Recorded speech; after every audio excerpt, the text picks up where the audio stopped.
and to go beyond the conventional roles that women were expected to settle for. My mother used to say, if you act well enough, people will believe you're happy. And I think she believed that her whole life. That line echoed through the 2025 podcast, Life Behind the Legend Leaving Hollywood, in stunned silence. The voice belonged to none other than Jason Gould, the only son of Barbra Streisand, the woman the world worships as the perfect embodiment of fame, power, and success. But behind the timeless ballads, million-dollar tickets, and glittering Oscars was a life the spotlight never truly touched. At 82, when the world believed the legend had finally found peace inside her Malibu estate, Jason suddenly broke 6 decades of silence. What made him speak now? Why would a son who had chosen silence for so long suddenly want the world to know the truth about his mother? Let's follow the story behind the lights, where Barbra Streisand is no longer the legend, just a woman trying to convince herself she never did wrong. 1. Barbra Streisand never truly loved anyone except herself. Jason Gould said it with a calm voice that chilled the room. No anger, no bitterness, only the tone of someone who had lived long enough to understand his mother completely. And in that long pause afterward, people realized perhaps what the public had suspected for decades was true. Jason recalled that from the moment he was old enough to grasp the meaning of family, their house never had a complete dinner together. My mother couldn't stay still, he said. She needed the lights, the audience, the applause. It sounded gentle, but behind it was a childhood divided between two worlds, a boy waiting for his mother in silence and a woman smiling before thousands of strangers. Barbra Streisand and Elliott Gould married in 1963, right as her fame exploded after Funny Girl.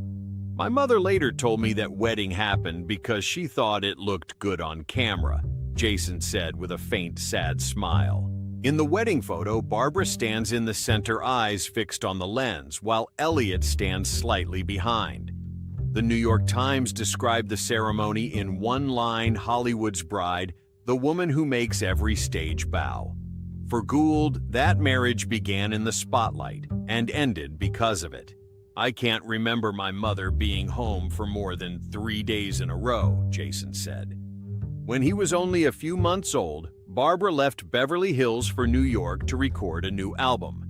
She left me with a nanny, he added, and told her not to let me cry because the sound might distract her while rehearsing over the phone. It was 1966. Barbra had become America's biggest star. Her face covered magazines from Variety to Vogue. Meanwhile, Elliott, the gentle husband, faded like a shadow inside his own home.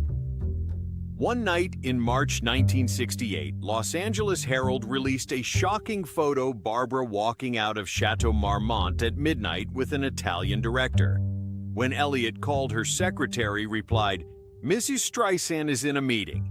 Please don't disturb her." The next morning, as the headline hit the front page, Barbra said coldly, "Please don't turn my life into melodrama." From then on, the space between them grew like the distance between two sides of a stage. Every time Barbra returned, Jason was asleep. Every time she woke, her husband had already left. Even on Jason's first birthday, Barbra forgot. Elliott told The Observer. She forgot her son's birthday, but she remembered the taping schedule at CBS. By 1969, they were separated, and 2 years later, the marriage ended with a piece of paper, emotionless and final. Barbra won custody, and to the public, she was celebrated as strong and independent. But for Jason, being raised meant being dragged along on endless tours, sleeping on tour buses, and eating breakfast with assistants. "She loved me," he said. But my mother's love only existed when people were watching. A famous photo once showed Barbra holding her son backstage during The Owl and the Pussycat. It appeared on the cover of Variety with the nation praising her as the perfect artist mother. Jason revealed that was just a PR shoot. After that photo, I was taken back to my room while she kept filming. He sighed. I learned very early that when my mother smiled for the camera, it wasn't because she was happy. It was because the smile was worth something.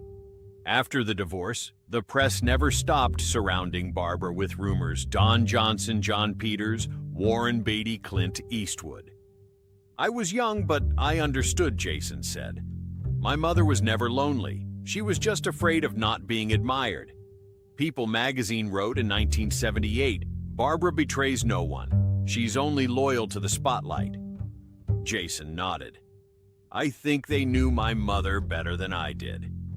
When asked about his father, Jason fell silent. My father was kind. He left quietly like a breath. He wasn't angry at her. He just knew he wasn't bright enough to stand beside her. Elliot Gould once said in a 1980 interview, "She didn't betray me with anyone. She betrayed me with herself." Jason repeated it slowly. My father lost my mother. I lost her too. But she didn't lose anything. She just kept acting in a role that never ended. When asked whether he thought his mother had ever been truly happy, Jason simply shrugged. Maybe when she was singing or watching herself on a big screen. But in love? No. My mother only loved when someone was watching. He recalled her 1998 wedding to James Brolin.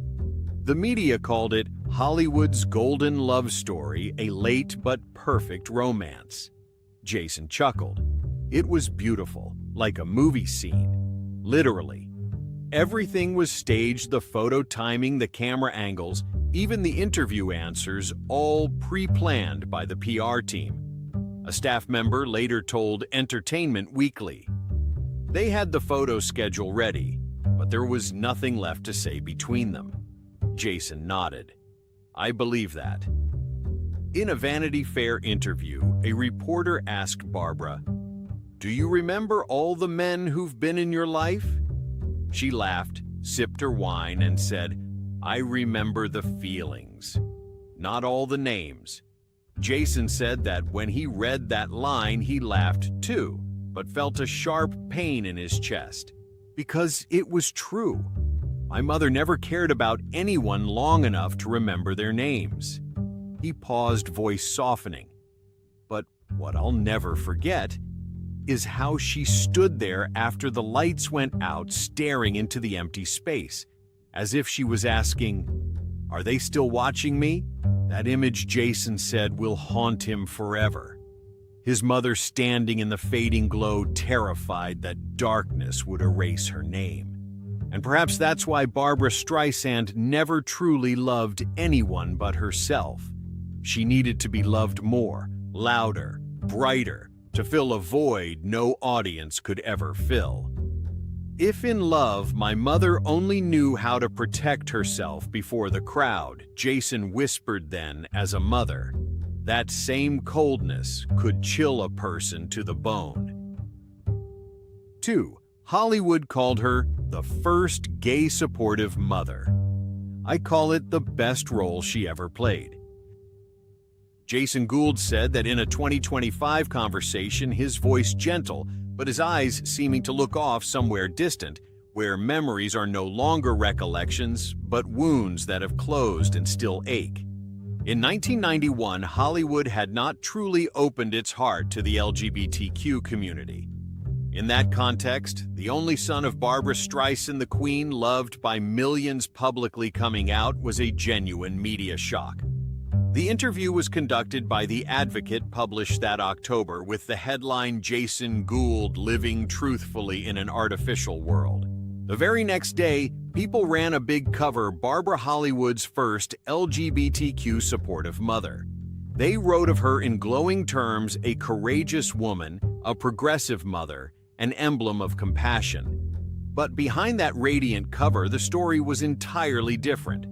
Jason said right after that day, my mother disappeared for 3 weeks. No calls, no messages, not a word. I only saw her on TV talking about acceptance and unconditional love." He did not smile as he spoke, only lowered his voice.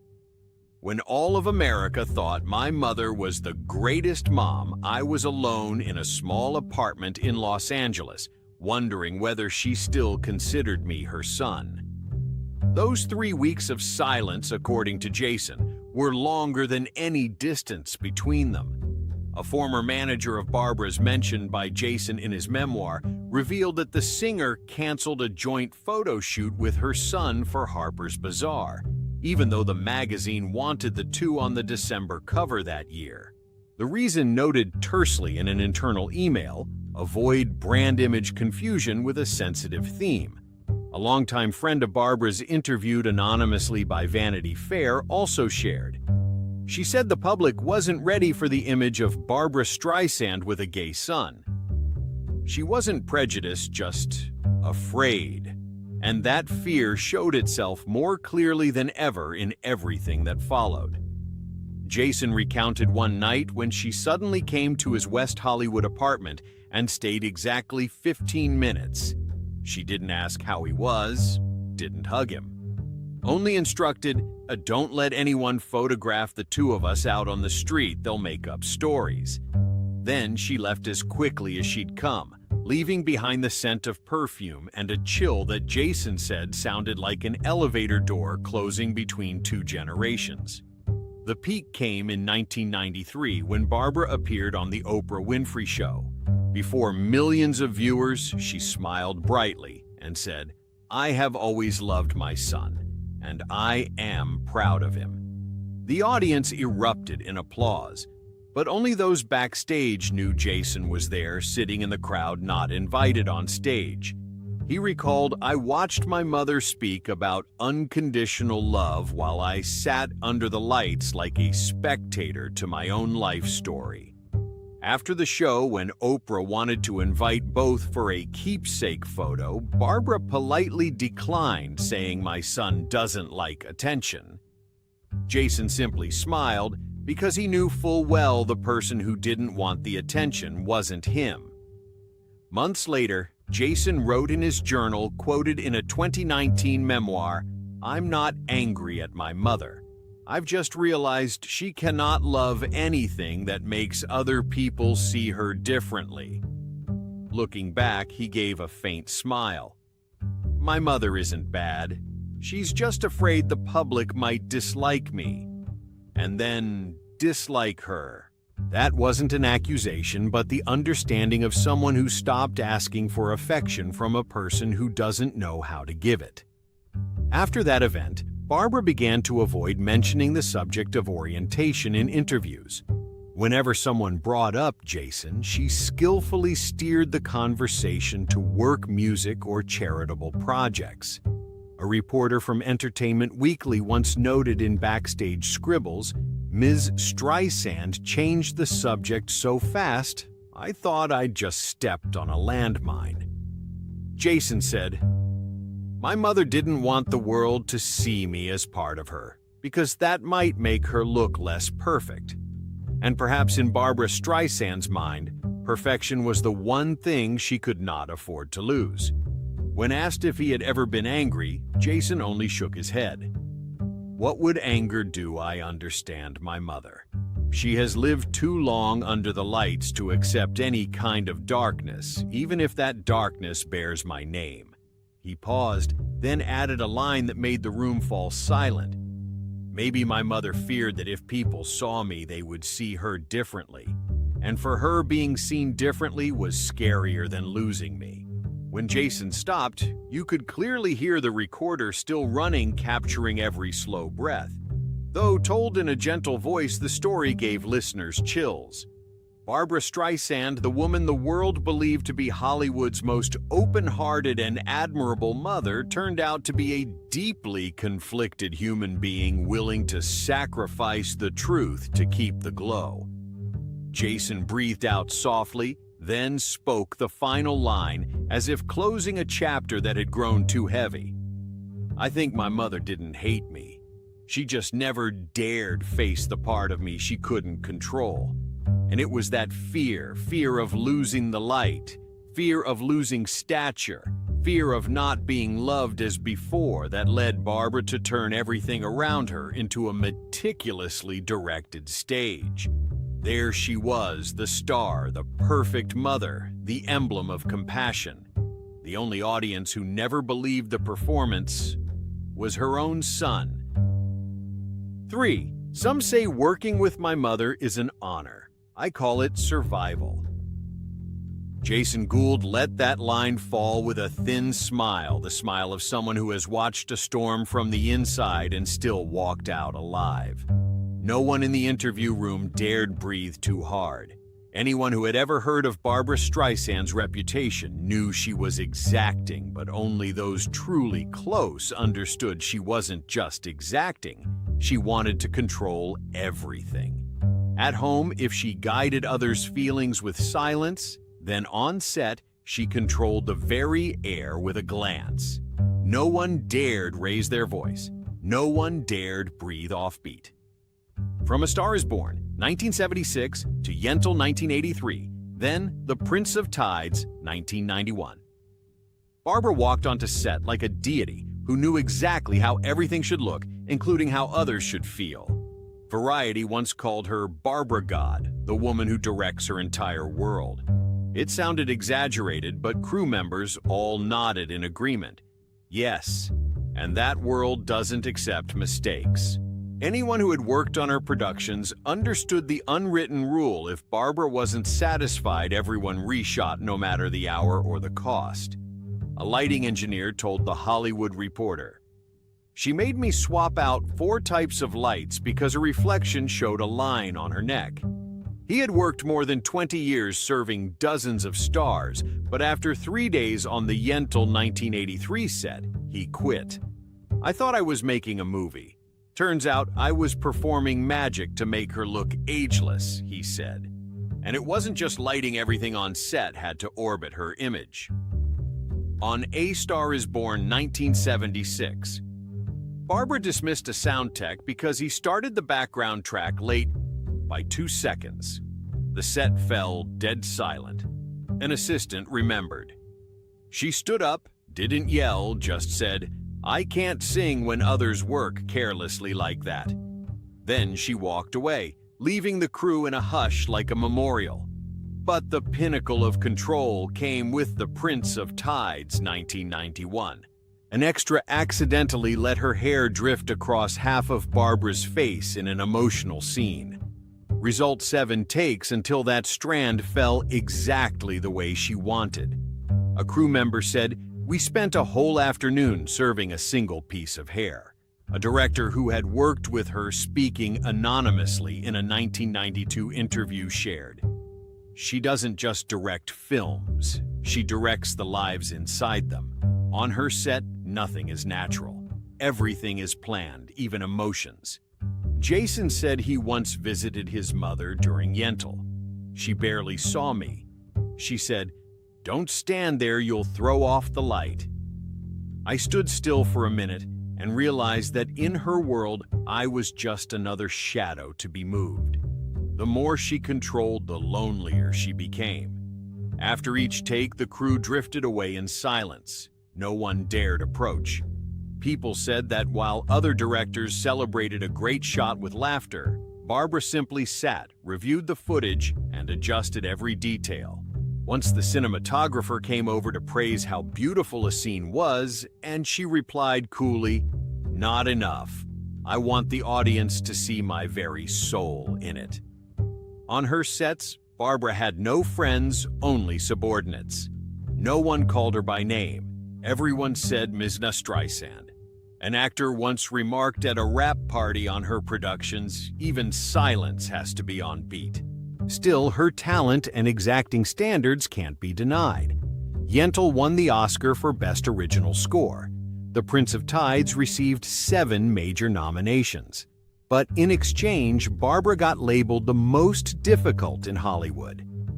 Entertainment Weekly once wrote, "If Stanley Kubrick was cinema's perfection-obsessed figure, Barbra Streisand is the female counterpart, except she also has to battle the person in the mirror. The more success she had, the higher the wall around her grew. Directors who had been friends drifted away. Studios hesitated to collaborate, fearing Barbra wants to control everything, including the box office. Jason said, "I asked my mother why she wouldn't let others help. She said, 'If they mess me up, who will fix it?' My mother believed no one understood her better than she did, and that's her tragedy." An editor recalled the Prince of Tides rap. "We finished at 2 a.m. The kiss was perfect. Everyone applauded. And Barbra sat alone reviewing frame by frame. When the whole crew left, she still hadn't stood up. They say that night she sat alone until dawn, eyes fixed on a dark screen where her face stared back in silence." Perhaps the most unsettling thing about Barbra isn't the control, but the fear of being caught in a single, imperfect moment. She once said at a press conference, "I'm not afraid of the audience. I'm afraid of myself when I look back at me." And that's why each film, each project, each person around her became part of the universe she built, where every light, every breath, every line existed to serve the image of Barbra Streisand. Jason said, "My mother always wanted to control everything: the light, the camera, the audience, even other people's feelings. But the more she did, the more she lost the one thing that cannot be directed: genuine affection." And when the stage lights were no longer enough to make her stand out, Barbra turned to another kind of light, the light of politics, where she hoped she could keep influencing the way the world moves. 4. My mother didn't step into politics to change the world. She stepped into it because the world had stopped talking about her. Jason Gould said this with a tone half wistful, half helpless. He said that after standing on every stage and winning every award, his mother still couldn't bear the feeling of silence. She didn't know what it meant to live in the dark. For my mother, light was oxygen. Without it, she would die. And so when Hollywood was no longer bright enough, Barbra Streisand moved to a new stage where the audience didn't buy tickets, they cast votes. In 1992, when Bill Clinton ran for president, Barbra hosted a major fundraiser at the Beverly Hills Hotel with tickets up to $1,000 per person. That day, she wore a black dress, her eyes blazing as if she were standing on a Broadway stage. The Los Angeles Times reported Barbra didn't just sing, she delivered a speech with the conviction and precision of a politician. Jason recalled, "I sat at the back table watching my mother talk about freedom, fairness, and equality. She spoke as if she herself were the one running." From then on, Barbra became a prominent voice for the Democratic Party, a woman who supported not just with money but with her voice. In 2002, The Guardian called her a voice, a force, and a political headache. The line stirred the entertainment world because while many stars chose to stay quiet, Barbra spoke about everything: conflict, taxes, health care, human rights. "My mother could talk for an hour about the defense budget," Jason joked, but she never managed 5 minutes about her true feelings. A political advisor who worked with the Clinton campaign revealed in a 2005 memoir, Barbra saw politics as another stage. And like any stage, the lights had to hit her at the right angle. At fundraisers, Barbra would always ask to rearrange the microphones, adjust the lights, even switch the backdrop. One staffer recalled, if the backdrop didn't match the dress, the event would start 15 minutes late. For her, even politics needed aesthetics. In 2016, she appeared with Hillary Clinton in New York and sang "Happy Days Are Here Again." It looked like a classic film scene, two influential women standing amid a sea of flags, camera flashes firing nonstop. Variety wrote, "Barbra Streisand sings to America as if she were singing about herself, vivid, powerful, and never retreating." However, not everyone was enamored with this political performance. Fox News quipped, "Barbra Streisand doesn't just want to direct movies, she wants to direct America." Conservative media said she was overreaching, intervening too deeply, using artistic influence to sway the public. Supporters, meanwhile, saw her as the bravest voice among Hollywood women. Jason said, "My mother read all those articles. The critical ones she marked in red. The praise she printed and framed. And that is Barbra, someone who wants to shape even how others think of her." But when Hillary lost at the end of 2016, the shock seemed to collapse her world. "I'd never seen my mother so quiet," Jason recalled. She sat in the living room staring at the TV as if she'd just lost the greatest role of her life. People wrote at the time, Barbra Streisand, who used her voice to uplift millions, now sits silent in disappointment. Not long after she announced she was stepping away from public political activity, saying she just wanted a quiet life. But quiet had never truly existed for Barbra Streisand. Jason said she still followed the news. Every day, still took notes, still debated, just not on air. "My mother couldn't stop trying to direct the world even when she was no longer in it." A close friend told The Hollywood Reporter Barbra tried to control everything art, love, politics. But in the end, none of it fit neatly in her hands. Perhaps the most painful thing for someone like Barbra was not a setback, but accepting that some things cannot be controlled, especially people. Jason said, "My mother never surrendered. But after 2016, I saw her begin to fear. Not fear losing influence, but fear of facing herself when the lights went out. And when the fame, the power, and the light had all faded, there remained an 82-year-old woman sitting in a house overlooking the Pacific, facing her own reflection in the window." 5. My mother had everything except herself. Jason Gould said that on the Life Behind the Legend podcast released in early 2025. His voice no longer carried the bitterness it once had, only the weariness of someone who has stopped hoping. Outside, the world still calls Barbra Streisand a legend, but in the ocean-facing home, people say she lives so quietly that even the sea seems hesitant to make a sound. The Malibu house, once the center of lavish gatherings, is now nearly empty.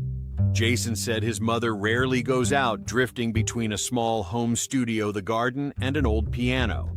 She still sings, he said, but there's no one listening, only wind and waves. In March 2025, people ran a photo that moved fans everywhere. Barbra Streisand sitting by the piano. The day's last light, pouring through the window, a pot of white lilies on the table. No makeup, no script, no backdrop, just her and the instrument. The caption read, "For the first time in years, Barbra Streisand allowed herself to be silent." Jason said he always brings lilies when he visits her favorite flower. She says lilies are honest. They bloom fast, fade fast, and can't hide anything. "I think they're like my mother, except my mother never allowed herself to fade. They don't talk much. Sometimes they simply sit across from each other in a room full of photos and trophies." Jason said, "My mother doesn't like to tell stories anymore. She just asks, 'Do people still listen to my music?' And he answers, 'They do. They still listen, but they don't believe the words like before.'" On the podcast, Jason repeated a line his mother taught him as a child. "If you act well enough, people will believe you're happy."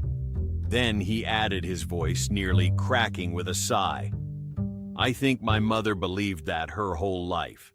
That line rang out like a sad note closing a 6-decade symphony. She acted so well that the world believed in her joy, and she herself couldn't stop performing. A neighbor told The Hollywood Reporter that sometimes at night they still hear music drifting from Barbra's house, but not the famous hits. Unfamiliar melodies, slow, wistful, and wordless. "It's like she's rehearsing herself," they said. In an unpublished photo Jason took on film, Barbra sits alone in the living room, fingers lightly touching an old gold statuette. The yellow light reflects on her lined face. She smiles faintly, the smile of someone who has realized the role she lived with all her life is finally nearing its end. Hollywood still honors Barbra Streisand as an enduring icon. But to Jason, she is not a legend, just a mother who never learned how to be at peace. "My mother doesn't like silence," he said, "because in silence she hears her own voice." Outside, the sea breeze drifts in, carrying the scent of salt and lilies. On the piano shelf, the old photos still sit neatly, Barbra beaming Barbra on stage. Barbra amid thousands of admirers. All of them glow except the last one taken from behind, where she sits alone facing the sea. "Maybe my mother is still performing," Jason said, "but this time no one is filming the final scene." And so, at 82, the role of Barbra Streisand has not truly ended. Only the lights once so bright upon her now reflect back as cracks along the walls of an aging house. She once sang to be loved, once lived to be cherished. But perhaps in the end, the only thing she has ever really heard throughout that shining life was applause. Barbra Streisand, a woman who sang to be loved, yet heard only applause, and never a word of forgiveness. "My mother spent a lifetime seeking love, and forgot how to love back." At 82, Barbra Streisand may no longer stand under the lights, but her silhouette still stretches over Hollywood like a beautiful, haunting fissure. Perhaps every legend is built from a loneliness they try to hide. Barbra Streisand, a woman who sang to be loved, yet heard only applause and never a word of forgiveness. If you once believed that every spotlight hides only glamour, remember her story. Like, share, and follow the channel to keep uncovering the hidden sides behind Hollywood's legends.